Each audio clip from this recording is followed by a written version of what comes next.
So today we're going to run through the installation of one of our all-inclusive tub mount dual battery systems. This one's specifically designed for the VW Amarok, fits into place nicely. That's what we've got here. So it's designed to go in the left-hand corner of the tub. So we'll get stuck into the install and show you how to get this installed into your VW Amarok.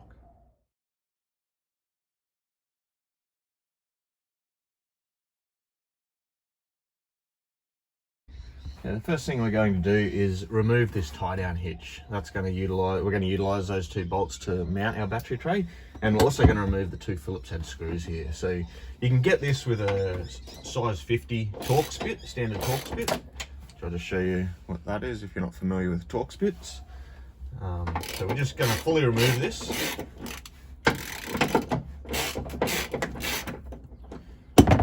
And once we've got these out of the way, our next step is going to be to place the battery box into position if you've got a tub liner. So if you don't have a tub liner, it'll just sit straight into position, job done. If we've got a tub liner, we've got to sit it into place, and we're going to mark around it, and we're actually going to cut the tub liner to suit so that we can get the battery tray right hard up against the steel.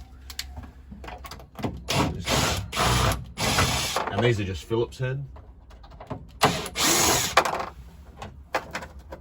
So keep these screws, and we're going to utilize them to mount our battery tray into position. So it's time to grab our kit. So you can see we've got a little foot on the end here. That's going to butt up against there. And inside the battery box, we can see our two mounting holes there. And they're going to go up against where our tie down was. So if we sit that into position, line up those holes, make sure we're hard up against there. Then with a permanent marker, we're going to mark around the whole side of the battery box to take a cut out. So with a permanent marker, we're just going to run around the outside of the box. So on the sides, we'll go right up against the tray. We're coming right up to this lip on this case, so I'm not going to worry about marking there. We'll cut right along that lip. We'll mark to that edge. Mark there. I'm also going to mark up to this bracket, and that's as high as we need to go. So you can see this back bracket here.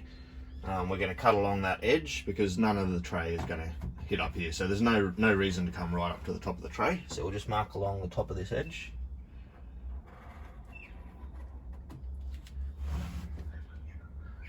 I might even try and follow the shape of the tray.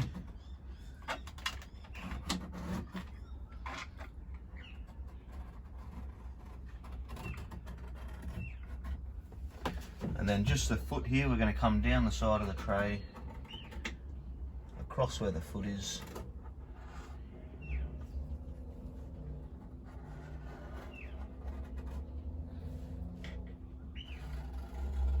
Come down there. So there we go, we've marked it out. We can remove our tray now, and we'll show you how to cut out that section that we've marked.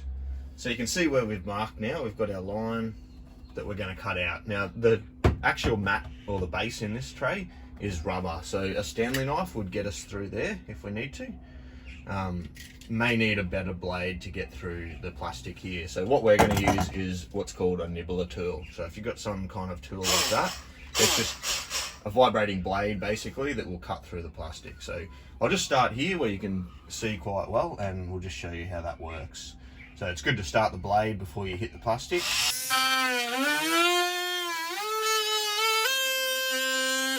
So you can see that that blade is just going to cut around the marking that we've put in place. So we're going to go ahead and cut that out, and we'll show you the next step.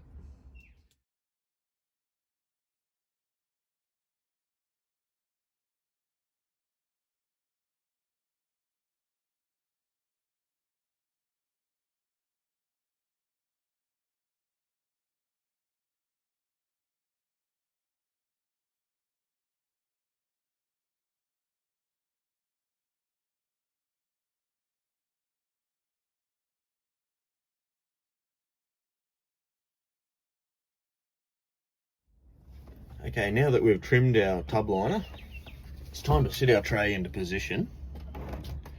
And we're going to start by just finger tight doing up the 4 factory mount bolts, and then that'll sit our tray into position so that we can mount the 2 that we have to drill. So there's 6 holes, 6 mounts basically in total. So we've got 2 here from the tie down strap, 2 on the back wall. They're V-dub Amarok mounts, utilizing their reinforced mounting. And then once we've done that, we're just going to mark these 2 holes here and drill and brace it through the floor, so the tray is not going anywhere. So the first thing we're going to do is those 2 bolts that we took out from the tie down strap on the side wall, we're going to reinsert them.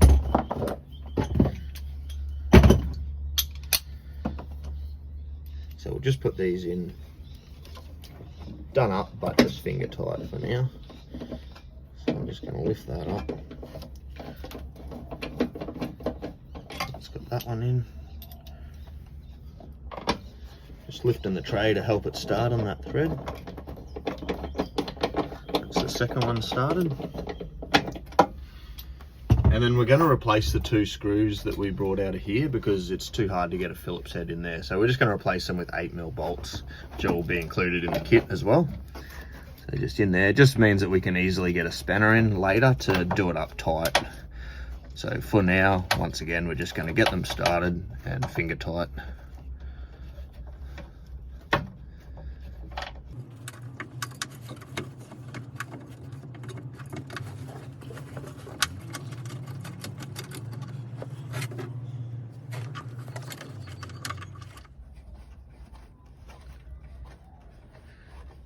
Okay, so now that we've got our 4 bolts finger tight, our tray is basically sitting into position. We're going to grab our permanent marker again, and we're just going to mark the 2 holes here, and that's where we're going to drill through. And then with an 8.5mm drill bit, we're going to thump 2 holes through the tray, and there's bolts included in the kit that are going to go through and reinforce on the back edge with a mudguard washer. So we'll go grab a drill and drill these holes. So it's a good idea to run a pilot drill through first. So that's just a smaller drill. So we'll be going up to an 8.5mm drill bit, but initially we'll just find the center of the holes that we've marked, go through with a small drill.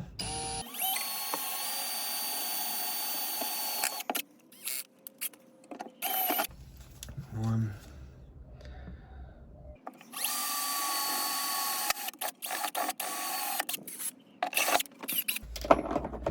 So now just step up to our 8.5mm drill bit.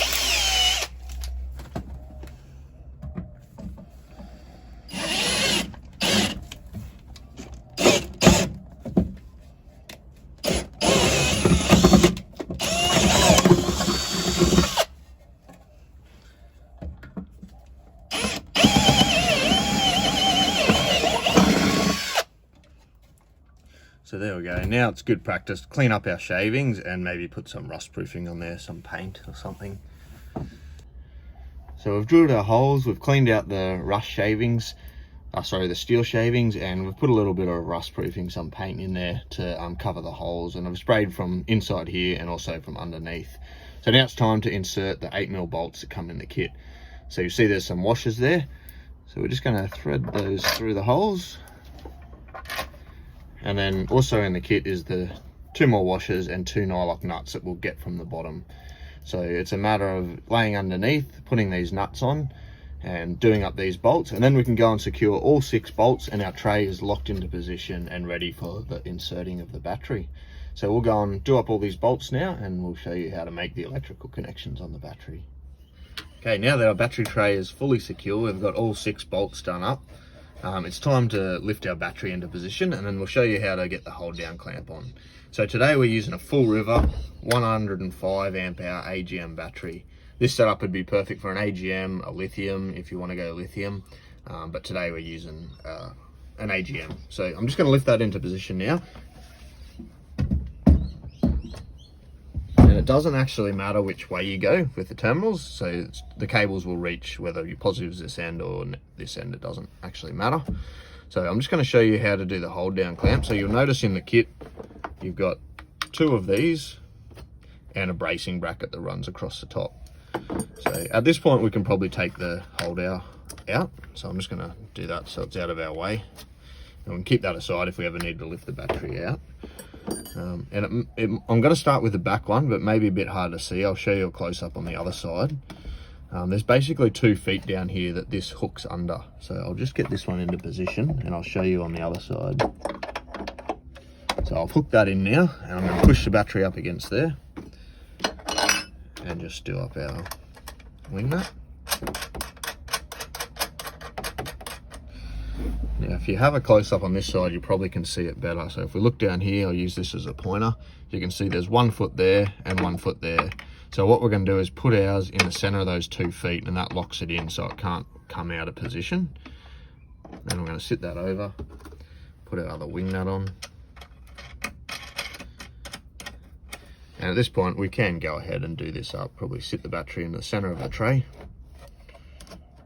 and we can do up our wing nuts. We're just not going to make the electrical connections at this point in time. We'll finish all of our installation, run the cables up to the front, so that'll be our next step. And then right at the end, we can go and connect up all of our battery terminals. So the next step is, you'll see in the harness, we've got the long cable that runs all the way up to the front and connects to the main battery. So what we're going to do is we'll take this fuse holder off just to make it easier to get out of the cab, and we'll show you how to go about running this cable up to the front of the vehicle into the engine bay. So the next part of the install is to run our main cable up to the engine bay. So you'll see that's the long part of the harness. So it's just the one positive cable that we've got to run to the engine bay and connect to the vehicle's start battery. So this may change depending on your setup. For instance, this one has a canopy on top of the tub. If you've got a hard cover, it may be a bit different, but basically the way we're going to go is head from here towards the front of the tray, exit the tray at the front of the tub there, in between the tub and the cab. So there's actually a hole just up in this point. So we'll give you a close-up and show you exactly where that is. But the way I'm going to do it on this one, because we've got mounts for the canopy cover, is I'm going to run through these mounts and that's going to give me a good spot to cable tie to. So we'll start by routing our cable in this direction. So I'm basically just gonna hold it so I can go up under here, and that's where I'm going to secure it to. So at this point I'm just routing it, and if we come and have a look, so I'll just show you our exit point. So this is on the V-dub tub. We're in the front corner, so you can see this is our side window. If we come to that front left-hand corner of the tub, you can see the daylight out there. If I just push that tub liner there, you can see that hole, that round hole. So that's where we're going to exit with our cable. So I'll just show you exactly where we are. So here's our battery setup. We're going to run the cable up, cable tie it under the lip, and we're following to this left-hand corner, and that's where we can see daylight. So that's where we're exiting. So I'm just going to go ahead and route that cable out of there now. So from inside the tub, I'm going to route that cable through the hole, and once I know that it's outside, I can grab it from outside. So with the window open, reaching around, and once I get the lug out, it'll be a lot easier. There we go. So you can probably see that cable. There we go. So it's out of the tub. So now it's just a matter, I'll come out, stand on the outside, and as I feed, I'll pull from the outside, like that basically, until we've got all of our cable out. So now that we've got all of our excess out of the tub, it's a good idea to start by cable tying, just so that we know we've got the right amount outside of the tub and that we've got the right amount in here to make it nice and neat and secure. So I'm going to start by, I've got the cable sitting up here. I'll probably cable tie straight to that tray brace. And these cable ties are obviously included in the kit as well. So you've got a bag of cable ties, so I'm just going to utilise them. And because I've got a canopy cover, I'm going to use the brackets to cable tie to, so it's a nice easy point. Keep that cable out of the way, tucked up under that lip.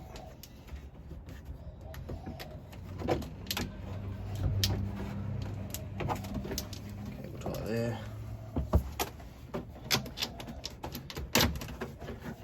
Tuck it up.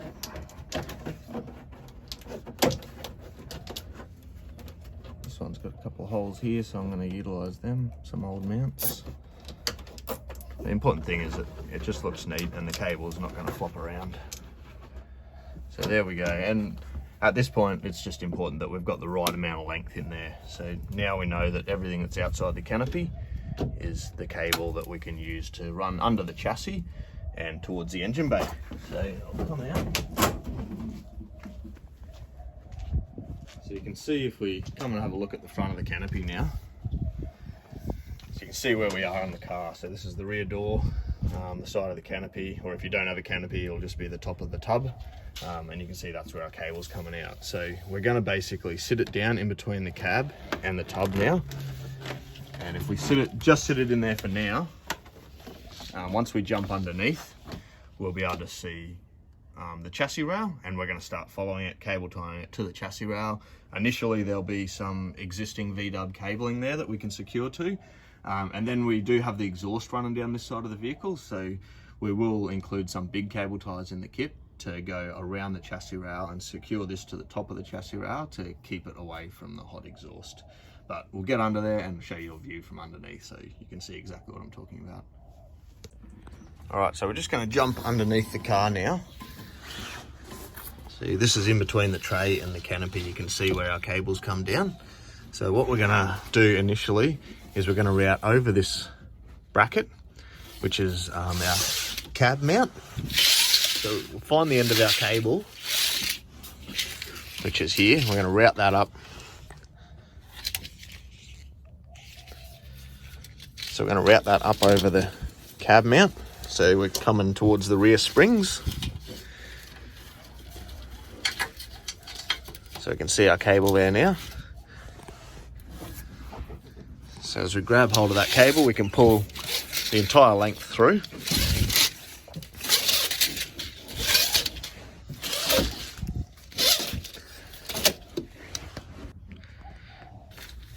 So at this point, we're just getting our overall route.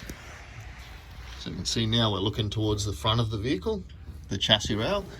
You can see we've got an electrical harness here inside the chassis rail. And you can see our exhaust is up this way. So we can straight away secure to the existing electrical harness for a little bit. And then once we get up to the end of that harness, which finishes just here, just in front of this cross member, in front of the fuel tank. Then we're going to want to go around the chassis rail using big cable ties and keep it away from that hot exhaust. So let's route the cable and we'll show you where we're going to secure to. Okay, so I've put the first few cable ties on. I'm going to show you where I've gone. So our first one is the cab mount. So you can see this is the back of the cab here in between the tray. So we've got a big cable tie. We can go through this cab mount and hold our harness there, and then we can go ahead and cut those lips off. But I've just left them on so you can see where I've got all the cable ties so far. So first one there, using one of the larger cable ties in the kit. And then we're going across the top of the chassis rail and we come inside to the electrical harness, where we can use some of the smaller cable ties in the kit. And I've followed that electrical harness, so another cable tie there. We go across the cross member in front of the fuel tank. And that's pretty much our last cable tie that we want to secure to the harness, because beyond there, the harness moves across the cross member and we've just got a little wire here. So at that point, we've utilized one of the big cable ties going through the chassis rail. So you'll see this big hole next to our little plug here. And we don't want to put that harness in our cable tie, so just go under there. But we can push our cable tie through the chassis and I'll come out on the other side. So there we go, you can see the cable tie coming out around the top, and it's holding our harness securely on top of the chassis rail, and that's going to keep us away from this exhaust. So we're going to follow that plan all the way along the chassis rail until we get under the engine bay. So we'll move up to under the front wheels and show you our next set of cable ties. Okay, so the next section of cable tying, you can see we've come across the top of the chassis rail on that first cable tie before right at the exhaust, and we've actually brought it along this side of the chassis rail, and you can see we can cable tie through. There's a couple of holes there, so in one hole, out the other. Same here, in one hole, out the other. And the easy way to do that is to put a bend in your cable tie and thread it through one hole, grab it here, pull it out, cable tie. We can put a big cable tie through the next body mount. keeping it out of the way of the mount and securely against the chassis. And the next thing, I'm just going to try and give you a close-up. So we're right at the wheel now. There's our mudguard. If we look up there you can see daylight. That is actually into the engine bay. So what we're going to do now is thread our cable up, aiming for that daylight through the hole, and basically get it up into the engine bay where we can. So you can see me threading it up there now. Once I know that it's up far enough, I can go and grab it from the engine bay and pull the whole amount of cable through, and then we can just finish with a couple extra cable ties under here. So we've got our cable up into the engine bay near the battery. Right down the back here, we've got some engine harnesses. So I'm just going to put a cable tie on around those harnesses. So we're just under the air conditioning lines. Probably a bit hard to see, but we'll get that secured.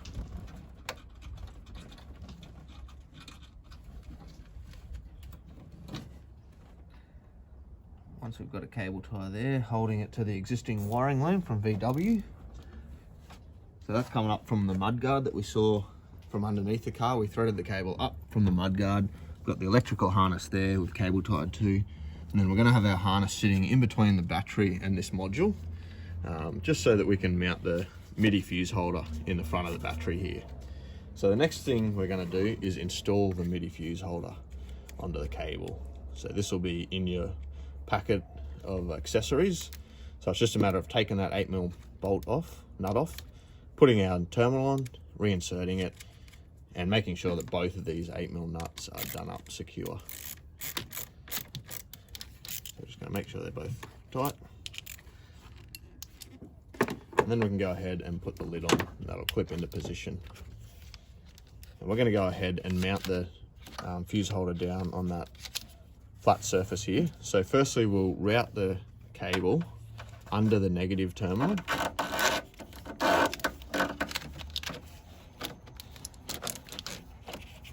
Like that. Lay it along the battery, and we're going to make our electrical connection to the positive terminal under here. So one last thing before we actually make the electrical connection to the battery is just to mount our fuse holder. So we do that beforehand just so that we don't have any live wires down here in case we slip. But basically there'll be 2 tech screws included in the kit as well. And what we're going to do is just with a screw gun, we're just going to drill through there.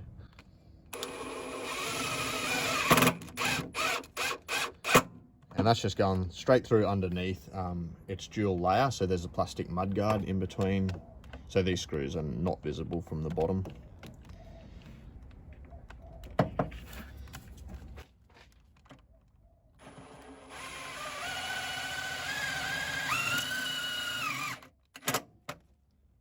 So there we go, that's got our MIDI fuse holder securely mounted so it can't go anywhere. So the very last thing to do is make the electrical connection on the battery. So to take this cover off, it's just 2 tabs. So pushing in like that, we can remove that plastic cover. And that exposes all of our positive connections on the battery. And you'll notice there's a spare one here with no terminal on it at all. So we're going to put there's actually a position here, a little cutout for a cable to come through. So we're going to put ours on there, and using the 8mm nut that's supplied in your kit, we're going to go ahead and make the electrical connection.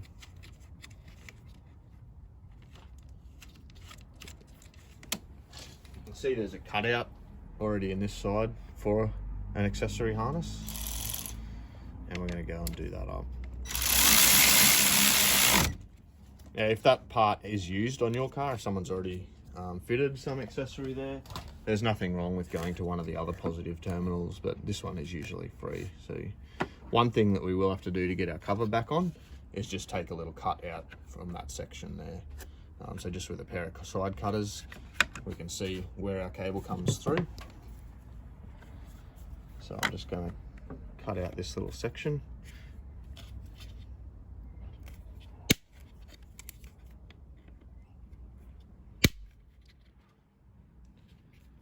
That up, take a cut from the top. There we go, and now we should be able to get the cover straight back on. And and hear it clip into place. And that keeps our electrical connection all insulated. So there we go, we've completed the install and we've completed all the electrical connections under the bonnet, and it's time to go and make the electrical connections to the auxiliary battery in the rear. Okay, so now it's time to make the electrical connections in the rear. So now that we've got all the wiring complete, all the way to the front, to the main battery, we can go ahead and make our electrical connections. So we're going to start with the positive. So you'll see we've got one coming from the charger, labelled auxiliary battery. So there's going to be 3 on each terminal, and then we've got, the second one will be our one labelled dual sockets, the fuse holder there. So that's protecting our set of dual sockets on the back. And the third one is labelled single socket. So that's protecting our single socket at the back here near the Redarc BCDC. So initially, I like to put the small terminals on first. Just that way our high current terminal is actually the one closest to the battery terminal, making a good connection there. So I like to have that on the bottom. So we'll go ahead and we can do that up.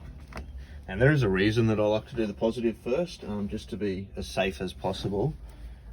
Because if we had the negative on now and we were a bit rough and moved our spanner to the side, it would short. But because we haven't done the negative, that is not actually a live terminal at the moment. So it is safest to play with our positive first, get that done. And if we do slip with our spanner, it's not going to do anything. So there we go, that's tight, and we shouldn't have to touch that again now.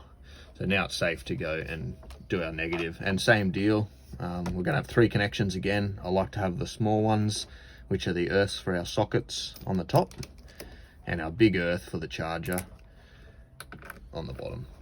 And it is normal to see a little spark there. That's just the Redarc livening up. So that little spark you may have seen, now we can see that we've got power in the Redarc and our A profile light is actually flashing. So that's a good sign, shows that we've got power to the system. So now we can do up our negative.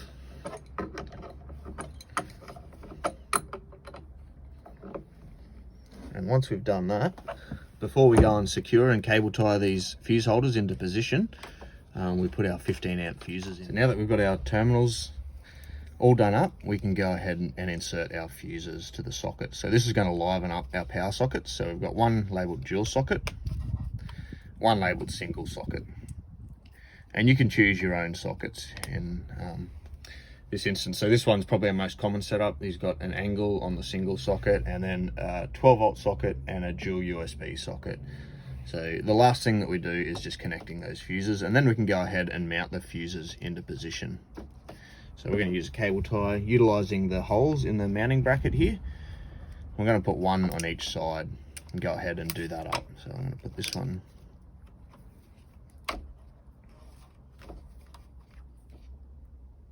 just to keep them secure, neaten all this up.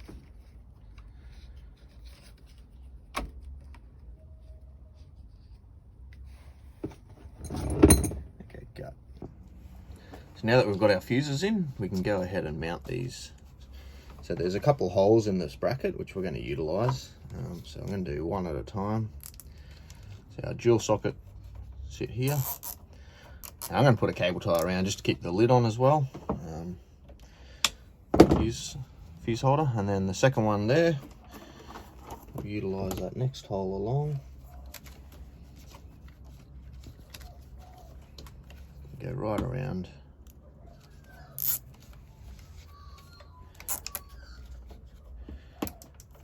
Secure them just so they don't move around, and then we can use a couple more cable ties to just secure the whole electrical harness and keep it all tight in position.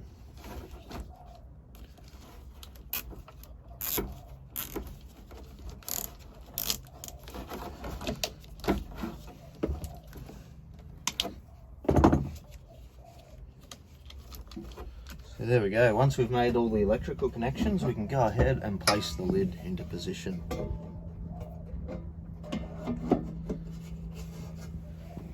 And then in your pack you'll have 4 of these Allen key bolts, 6mm Allen keys. So we're just going to attach them. So there's 2 on each end, 2 on this back end.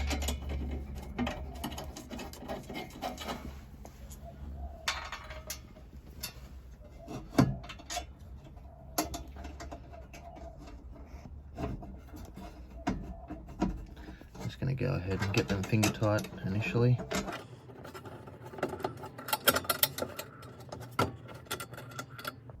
So there we go. Now that we've got them started, we'll go get an Allen key tool and we'll secure the lid. So here we go, our tub mount dual battery system's complete in this VW Amarok. So I'm just going to run through some of the features of it.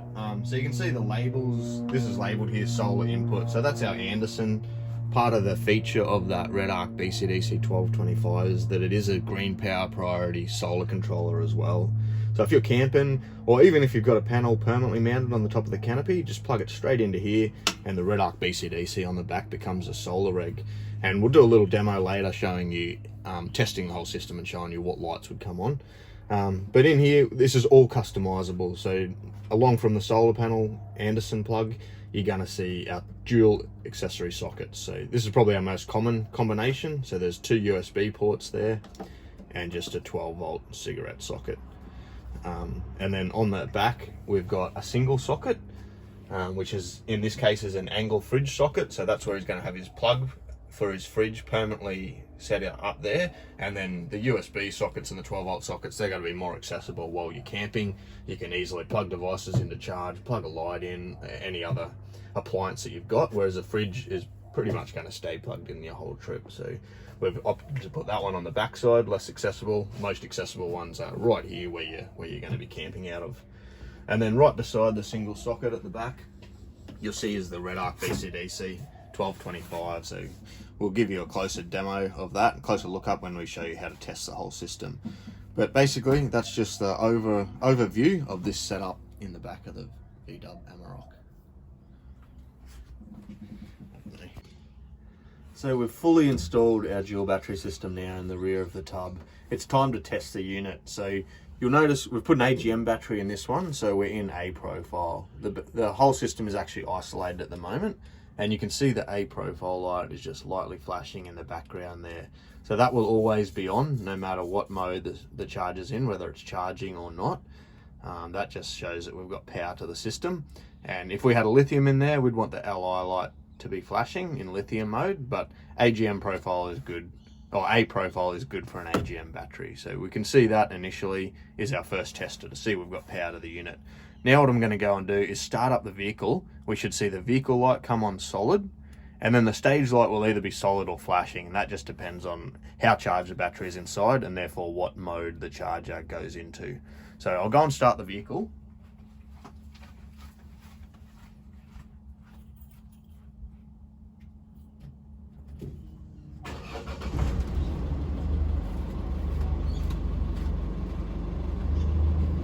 So you can hear the engines running now, and you can see that has just happened. So we've got our vehicle light on saying, yep, the Redarc is charging via the vehicle, and the stage light is solid on, which means it's in bulk stage at the moment, charging that battery. As the battery gets to 100%, it'll start flashing. So that is our normal operation with the vehicle running, showing that the charger is actually functioning correctly. Now, if we do have a solar panel, whether that be portable or a solar panel on the roof, and we've had that plugged in, we'd want to see the solar light on. So I've got a portable blanket out in the sun. I'm just going to plug that into our Anderson plug at the front of the box here, which is labeled solar input. So this is an unregulated solar panel plugged directly into that port. And you'll see we've got our solar light on now. So that means that it's actually charging from solar and vehicle at the same time. Great thing about this unit is it does have green power priority, so it'll take as much from the sun as it can before it takes from the vehicle, but it'll make up the rest. If you're driving along, it'll make up the full 25 amps, taking as much from the sun and the remainder from the vehicle. So we can see it's functioning properly on both channels, solar and vehicle. What I'll do now is we'll go and turn off the vehicle.